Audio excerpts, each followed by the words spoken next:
ಗದ್ದೆಗೆ ಉರುಳಿದ ಬಸ್ 6 ಮಂದಿಗೆ ಗಂಭೀರ ಗಾಯ. ಕೆಆರ್ ನಗರ ತಾಲೂಕು ಸಾಲಿಗ್ರಾಮ ರಸ್ತೆಯಲ್ಲಿ ಚಾಲಕನ ನಿಯಂತ್ರಣ ತಪ್ಪಿದ ಸರ್ಕಾರಿ ಬಸ್ ಒಂದು ಗದ್ದೆಗೆ ಉರುಳಿದೆ. 6 ಜನರಿಗೆ ಗಂಭೀರ ಗಾಯಗೊಂಡಿದ್ದು 30ಕ್ಕೂ ಹೆಚ್ಚು ಜನರಿಗೆ ಸಣ್ಣ ಪುಟ್ಟ ಗಾಯಗಳಾಗಿವೆ. ಕೆಆರ್ ನಗರ ಸರ್ಕಾರಿ ಆಸ್ಪತ್ರೆಯಲ್ಲಿ ಪ್ರಾಥಮಿಕ ಚಿಕಿತ್ಸೆಯನ್ನ ನೀಡಲಾಗ್ತಾ ಇದೆ. ಸ್ಥಳಕ್ಕೆ ಸಾಲಿಗ್ರಾಮ ಕೆಆರ್ ನಗರದ ಪೊಲೀಸರು ಭೇಟಿ ನೀಡಿ ಪರಿಶೀಲನೆಯನ್ನ ನಡೆಸ್ತಾ ಇದ್ದಾರೆ.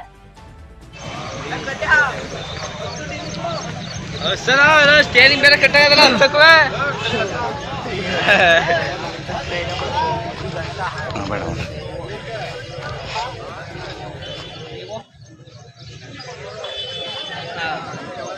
ಏನು ಗದ್ದೆ ಎಲ್ಲ ಮೇಡಮ್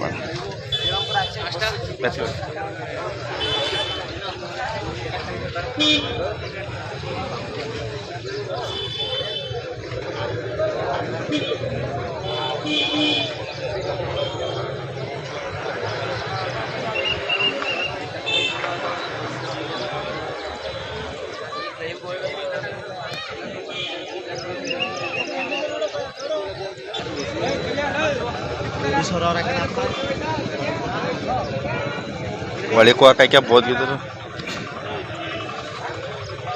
ಎಲ್ಲಾನು ಪರಿಶೀಲನೆ ಮಾಡ್ತಾರೆ. ಗ್ಲಾಸು ಗದ್ದೆ ಒಳಗೆ ಬಿದ್ದರ